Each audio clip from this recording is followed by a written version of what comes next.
Hi, all group chatters of this group chat. It's time for what I'm going to call an ethics and political philosophy bedtime story. And we're going to talk about today the topic of utilitarianism and the death penalty. So, I've heard the intriguing argument made in this group that a utilitarian theory of justice and politics would necessitate the death penalty, or at least make it a viable option.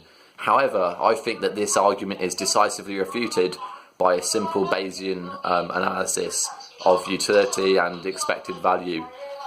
So we're going to talk about how this works, and then you're going to take a long time to reflect on why you need to read John Stuart Mill and why you need to understand how decision theory works. Otherwise, you're going to be in deep trouble as you make these kind of judgments throughout the rest of your life. Okay. Can you not ruin my friendships, please? I'm not ruining anyone's friendships, I'm improving their minds. Okay, so here we go. So in the West, we have this idea of the assumption of innocence. And this basically goes that unless you have sufficient evidence to convict beyond a reasonable doubt, then you should think that somebody is innocent in the eyes of the law. So if you can't actually get a conviction, even if there's relatively good evidence and the person doesn't go to jail, I imagine that most of you agree with that, because if you didn't, you'd probably be more at home in Saudi Arabia, and I know at least one good airline that will get you there fast. So we don't have to worry too much about that. That's probably uncontroversial. However, the next part of my argument probably is more controversial, especially for anyone who doesn't really do logic that well. So here we go.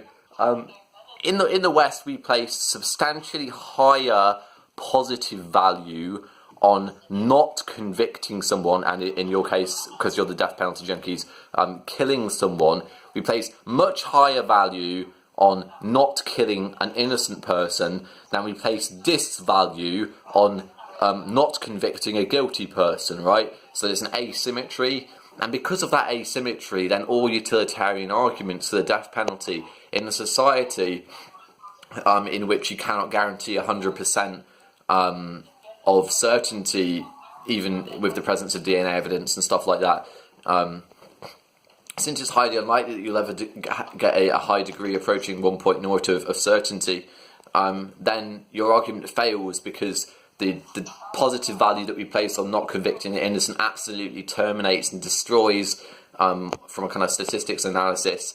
What about like DNA evidence and stuff like that?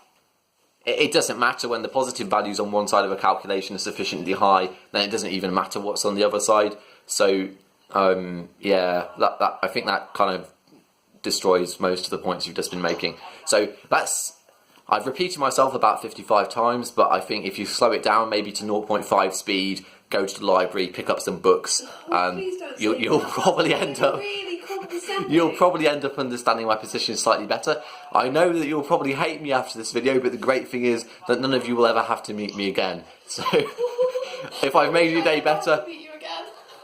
And as Hegel said, think, and repeat.